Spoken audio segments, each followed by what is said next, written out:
Hello बच्चों, चलिए प्रश्न को पढ़ते हैं। विसरण की दर निर्भर नहीं करती हैं। ABCD 4 विकल्प दिए, सही विकल्प का पता करना है। चलिए प्रश्न की मुख्य अवधारणा पे बात करते हैं। मुख्य अवधारणा देखिए, विसरण का क्या अर्थ है? दो या दो से अधिक पदार्थों का स्वतः एक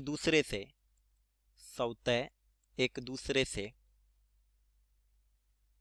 मिलकर समांगी मिश्रण का निर्माण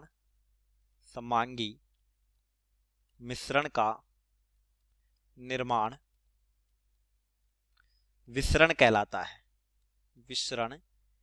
कहलाता है। यानी विसरण में होता क्या है कि जो पदार्थ होते हैं वो अपनी सांद्रता प्रवणता के अनुसार गति करते हैं। देखिए, कौन कौन से कारक हैं जो विसरण को प्रभावित करते हैं। विसरण को प्रभावित करने वाले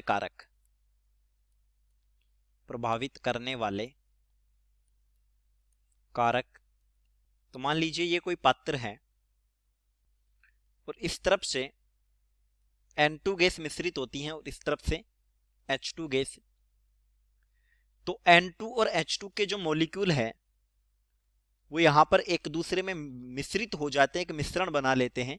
यहां पर N2 और H2 के अलग अलग दिखाई नहीं देते, ये एक समांगी विलयन बन जाता है। समांगी विलयन, इसी को विसरण बोला जाता है। अब जिस छिद्र से विसरण होता है उसके आकार पर विसरण की दर पर निर्भर करती है। पहला, छिद्र के आकार पर। दूसरा विसरण पात्र में उपस्थित अणुओं पर निर्भर करता है, यानी एकांक आयतन में अणुओं की संख्या पर।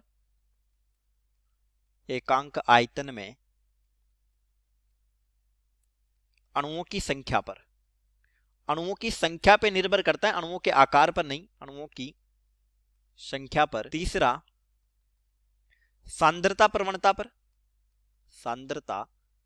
प्रवणता पर, यानी विसरण में अणु जो होते हैं अपनी अधिक सांद्रता से कम सांद्रता की तरफ गति करते हैं। चौथा, अणुओं के वेग पर, यानी अणुओं का औसत वेग निर्धारित होता है, तो अणुओं के औसत वेग पर